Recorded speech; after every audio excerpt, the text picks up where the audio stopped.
Hello दोस्तों, आप सभी का हमारे YouTube चैनल स्टडी आपके साथ में एक बार फिर से स्वागत है। आज हम लोग डिस्कस करने वाले हैं 21st of July to 25th of July के मोस्ट इंपॉर्टेंट करंट अफेयर्स के बारे में। जैसा कि आप सभी को पता है, इस पर्टिकुलर सीरीज में हम लोग सिर्फ और सिर्फ एग्जाम ओरिएंटेड करंट अफेयर्स की बात कर रहे हैं, यानी कि एग्जाम पॉइंट ऑफ व्यू से जितने भी इंपॉर्टेंट करंट अफेयर्स होते हैं उन सभी को हम लोग यहाँ पर डिस्कस करते हैं। ये पर्टिकुलर सीरीज आपको different competitive exams like SSC, railway, MPPSC और वनडे एग्जाम जैसे जितने भी एग्जाम्स हैं उन सभी एग्जाम्स के लिए ये पर्टिकुलर सीरीज आपके लिए बहुत ही ज्यादा बेनिफिशियल होने वाली है।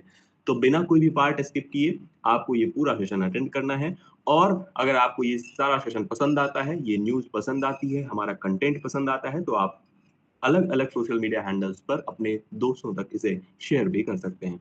फिलहाल बात करते हैं आज की हमारी फर्स्ट न्यूज के बारे में। आज की हमारी फर्स्ट न्यूज है नीति आयोग एंड वीपो to build joint programs towards innovation, entrepreneurship and IP for Global South। हाल ही में नीति आयोग, आप सभी को पता है, policy think tank of India जिसे कहा जाता है, साथ ही साथ वीपो यानी कि वर्ल्ड इंटेलेक्चुअल प्रॉपर्टी ऑर्गेनाइजेशन, इन दोनों संस्थाओं ने मिलकर एक जॉइंट प्रोग्राम किया। किस लिए? इनोवेशन, एंटरप्रेन्योरशिप और आईपी को ग्लोबल साउथ में बढ़ावा देने के लिए। बिल्कुल सिंपल सा है, ध्यान रखना है आपको। इसके अलावा इसका उद्देश्य हमें पता चल गया। इसका उद्देश्य है at building programs for innovation, entrepreneurship and intellectual property for countries in the global south. It will enhance understanding and awareness about the IPR right from the school level and unlock the innovation potential of the world as well as the foster inclusive and sustainable economic growth। Simple सी news है। हालांकि इससे याद रखने वाली चीज ये है कि नीति आयोग और विपो इन दोनों संस्थाओं ने मिलकर किस उद्देश्य से एक जॉइंट प्रोग्राम रखा, तो आप सभी को पता होना चाहिए, इनोवेशन, एंटरप्रेन्योरशिप और आईपी, यानी कि आप सभी को मैंने अब बता दिया इंटेलेक्चुअल प्रॉपर्टी के बारे में। फिलहाल जानते हैं नीति आयोग के बारे में। तो नीति आयोग के बारे में हमने प्रीवियसली बता दिया है, बहुत डिटेल में हमने इस पर चर्चा की है। इसका एस्टैब्लिशमेंट कब किया गया? तो 2015 में इसका एस्टैब्लिशमेंट किया गया। चेयरमैन कौन होते हैं? प्राइम मिनिस्टर चेयरमैन है। वाइस चेयरमैन कौन है? सुमन बेरी साहब। ये आप सभी को पता है। आज हमें पता होना चाहिए अब वीपो के बारे में। वीपो एक ऐसी संस्था है जो कि जारी करती है ग्लोबल इनोवेशन इंडेक्स। आप सभी को पता है, ये अक्सर एग्जाम में ये इंडेक्स के बारे में पूछा जाता है, GII यानी ग्लोबल इनोवेशन इंडेक्स। हाल ही में 2023 की रिपोर्ट में इंडिया की जो पोजीशन रही थी ग्लोबल इनोवेशन इंडेक्स में, वो कौन सी पोजीशन थी? 40th पोजीशन थी। हमने ये ऑलरेडी कवर किया है प्रीवियसली मई के करंट अफेयर्स में, ठीक है। तो हमने ये ऑलरेडी कवर किया है। तो ग्लोबल इनोवेशन इंडेक्स में कौन सी रैंक है भारत की? तो ये आपको ध्यान रखना है, इंडिया की रैंक है 40th। लेकिन हमें पता होना चाहिए वीपो के बारे में। वीपो का फुल फॉर्म अक्सर पूछा जाता है वर्ल्ड इंटेलेक्चुअल प्रॉपर्टी ऑर्गेनाइजेशन। आपको ये पता होना चाहिए। तो पहली बात तो आप ये याद रखेंगे। दूसरा आप ध्यान रखेंगे इसका हेडक्वार्टर कहाँ है। इसका हेडक्वार्टर बहुत इंपॉर्टेंट है। इसका हेडक्वार्टर है जिनेवा, स्विट्जरलैंड में, ठीक है। तो एज इट इज ये भी आप ध्यान रखेंगे। इसके अलावा आपसे प्रश्न पूछा जाता है WHO का हेडक्वार्टर कहाँ है? तो आप सभी को पता है वर्ल्ड हेल्थ ऑर्गेनाइजेशन, इसका भी हेडक्वार्टर कहाँ है? जिनेवा, स्विट्जरलैंड में है। तो ध्यान रखना है इन दोनों संस्थाओं के बारे में। तीसरा एक और जो मुझे याद आ रहा है वो है WMO। WMO का फुल फॉर्म क्या होता है? WMO का फुल फॉर्म होता है वर्ल्ड मेट्रोलॉजिकल ऑर्गेनाइजेशन। इसका हेडक्वार्टर भी कहाँ है? इसका हेडक्वार्टर भी जिनेवा, स्विट्जरलैंड में है। तो इस तरीके से आप ध्यान रखेंगे वीपो, WHO और WMO वर्ल्ड मेट्रोलॉजिकल ऑर्गेनाइजेशन, इन तीनों का हेडक्वार्टर कहाँ है? जिनेवा में है। एज इट इज इंपॉर्टेंट है, ध्यान रखना है। ये स्टैटिक फैक्ट है, इसी स्टैटिक फैक्ट से प्रश्न बनने की सबसे ज्यादा पॉसिबिलिटी होती है। चलिए बात करते हैं अगली इंपॉर्टेंट न्यूज के बारे में। अगली इंपॉर्टेंट न्यूज है PR Sreejesh to retire after Paris Olympic Games. हाल ही में PR श्रीजेश, जो कि भारत के एक प्रसिद्ध गोलकीपर हैं, ध्यान रखना है, ये एक प्रसिद्ध गोलकीपर हैं, इन्होंने रिटायरमेंट अनाउंस किया है पेरिस ओलंपिक के बाद। पेरिस ओलंपिक के बाद, जैसा कि आप सभी को पता है, पेरिस ओलंपिक गेम्स चल रहे हैं और इसके बाद इन्होंने कहा है कि मैं रिटायर करने वाला हूं। आप सभी को पता होना चाहिए ये 18 साल और लगभग 328 इंटरनेशनल गेम्स में अपनी सर्विस दे चुके हैं। साथ ही साथ PR श्रीजेश को पद्मश्री अवार्ड से वर्ष 2017 में, खेल रत्न अवार्ड से 2021 में सम्मानित किया जा चुका है और कई बार FIH goalkeeper of the year award से भी सम्मानित किया गया है। तो पद्मश्री और खेल रत्न से सम्मानित होने वाले ये प्रसिद्ध गोलकीपर, इनका नाम आप सभी को ध्यान रखना है। प्रश्न इस तरीके से पूछा जाएगा, ये किस गेम से एसोसिएट करते हैं, इन्होंने कब खेल रत्न अवार्ड पाया है? तो आप सभी को ध्यान रखना है, ये खेल रत्न अवार्ड इन्होंने कब पाया है? वर्ष 2021 में पाया है। तो इम्पोर्टेंट है, ध्यान रखना है, ये प्रसिद्ध गोलकीपर है, एज़ इट इज़ इम्पोर्टेंट है, ध्यान रखना है। तो चलिए बात करते हैं अगली इंपॉर्टेंट न्यूज के बारे में। हमारी अगली इंपॉर्टेंट न्यूज है all government buildings to be solarized by 2025 under PM Surya Ghar Yojana. हाल ही में प्रधानमंत्री सूर्य घर योजना एक बार फिर से चर्चा का विषय बनी, क्योंकि आप सभी को पता है पीएम सूर्य घर योजना के बारे में इंटरिम बजट जो कि फरवरी में पेश किया गया था, वहां पर भी इसके बारे में काफी डिटेल में डिस्कशन हमने किया था, यानी फरवरी के करंट अफेयर्स में ये बहुत हाईलाइटेड न्यूज रही थी। और एक बार फिर से ये योजना हाईलाइट में आई है। ये क्यों आई है? क्योंकि हाल ही में टाटा पावर कंपनी की एक सब्सिडरी कंपनी है जिसका नाम है Tata power renewable energy limited और एनएचपीसी रिन्यूएबल एनर्जी लिमिटेड, ये दोनों कंपनियों के बीच में एक समझौता हुआ है। इस समझौते में ये कहा गया है कि सभी सरकारी बिल्डिंग्स में जितने भी गवर्नमेंट बिल्डिंग्स हैं उन सभी को सोलराइज्ड कर दिया जाएगा बाय दिसंबर 2025 तक। तो ये एक बहुत ही इंपॉर्टेंट न्यूज है। सभी सरकारी कार्यालयों की बिल्डिंग्स में सोलर पैनल्स लगाए जाएंगे। कब तक लगा देना है? 2025 तक लगा देना है। जितने भी सरकारी कार्यालय हैं, चाहे वो सेंट्रल गवर्नमेंट के हों, चाहे वो स्टेट गवर्नमेंट के हों, सभी कार्यालयों में ये सोलर पैनल्स की सुविधा प्रदान की जाएगी। सूर्य घर योजना के बारे में अगर हम लोग बात करें तो सूर्य घर योजना का लॉन्चिंग ईयर आप सभी को ध्यान रखना है, ये इंपॉर्टेंट है। ये लॉन्च कब की गई थी? तो ये लॉन्च की गई है 13 फरवरी वर्ष 2024 में, यानी कि इसी साल इसे लॉन्च किया गया। इंपॉर्टेंट है, ध्यान रखना है। और इसका उद्देश्य क्या है? इसका उद्देश्य है 1 करोड़ घरों को रोशन किया जाएगा बाय द सोलर पावर। साथ ही साथ केंद्र सरकार 75,000 करोड़ रुपए के निवेश से अपने लाभार्थियों को हर महीने 300 यूनिट मुफ्त बिजली मुहैया कराएगी। तो ये 300 यूनिट आप सभी को ध्यान रखना है, ये पूछा जा सकता है, प्रश्न पूछा जा सकता है, एज इट इज इंपॉर्टेंट है। साथ ही साथ इस योजना के तहत शहरी स्थानीय निकायों और पंचायतों को अपने अधिकार क्षेत्र में रूफटॉप सोलर सिस्टम को बढ़ावा देने के लिए भी प्रोत्साहित किया जाएगा। तो एक सिंपल सी न्यूज है। इस पर्टिकुलर न्यूज में आप सभी को सिर्फ इतना ध्यान रखना है, प्रधानमंत्री सूर्य घर योजना कितने unit electricity per month free provide करेगी। तो ये योजना 300 यूनिट फ्री इलेक्ट्रिसिटी प्रोवाइड करने वाली है। इसमें कितना निवेश किया गया है केंद्र सरकार के द्वारा? तो 75,000 करोड़ रुपए का निवेश किया गया है। इसका उद्देश्य क्या है? इसका उद्देश्य है 1 करोड़ घरों को रोशन करना। साथ ही साथ इसका लॉन्चिंग डेट आप सभी को ध्यान रखना है।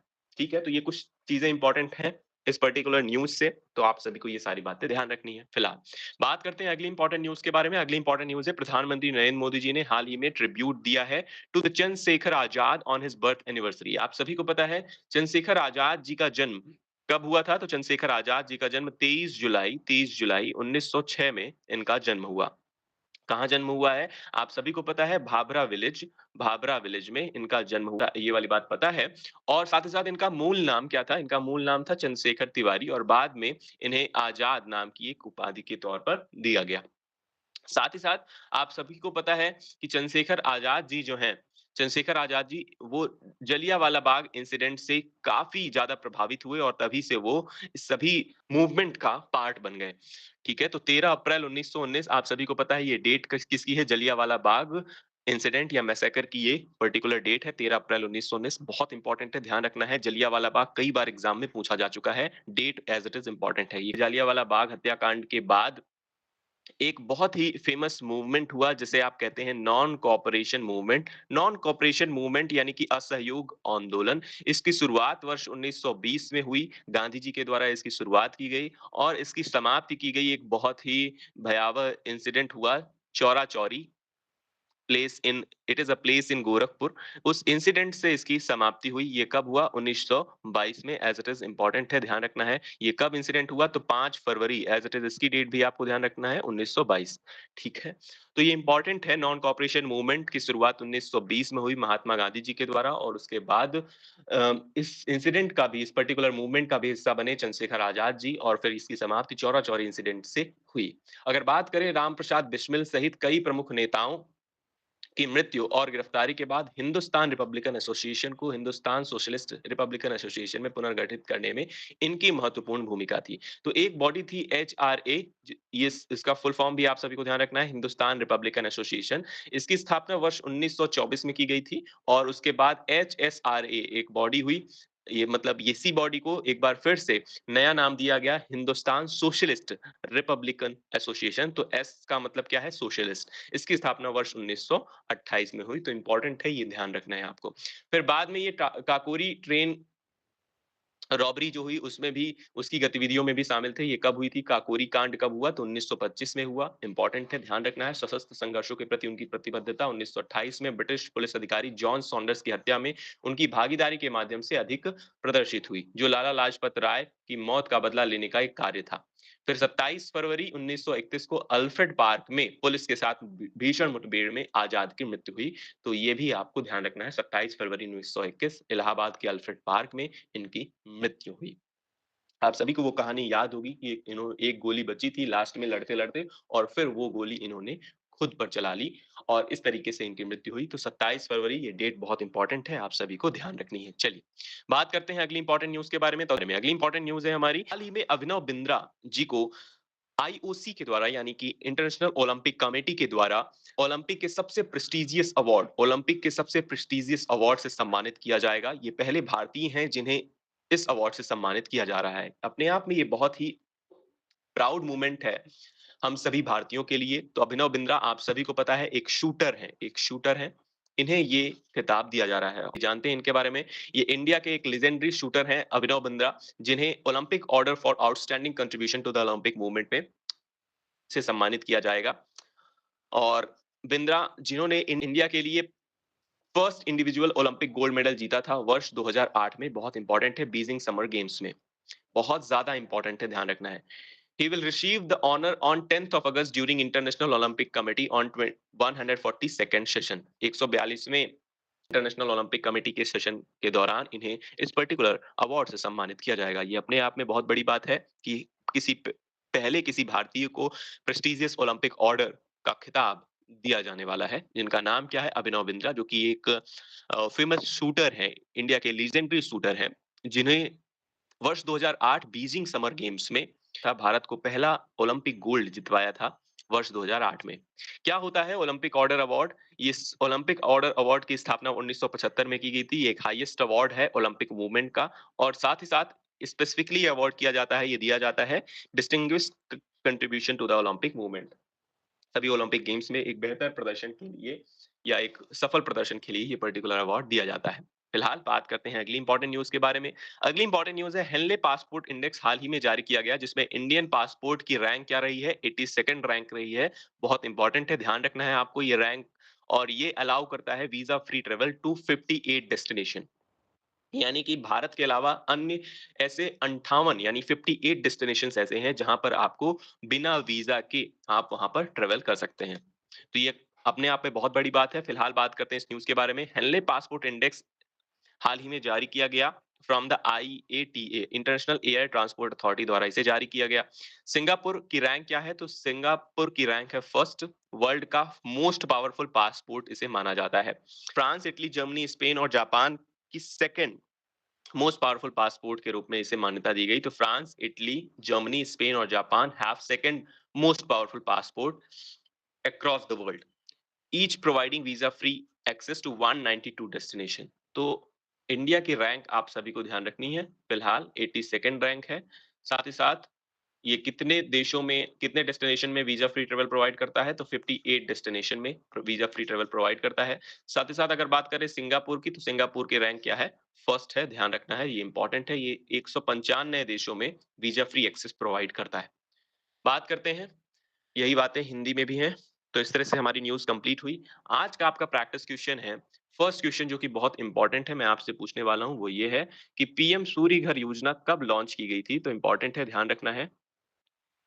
ऑलरेडी मैंने आपको बताया है, इसकी लॉन्चिंग डेट आपको बतानी है। इसके अलावा सेकंड इंपॉर्टेंट क्वेश्चन है जो कि आप सभी को बताना है, लोकमान्य बाल गंगाधर तिलक जी की पुस्तकों यानी बुक्स के बारे में, इनकी कोई 2 बुक्स के बारे में आपको लिखना है। कितनी बुक्स के बारे में? 2 बुक्स के बारे में कमेंट में लिखना है।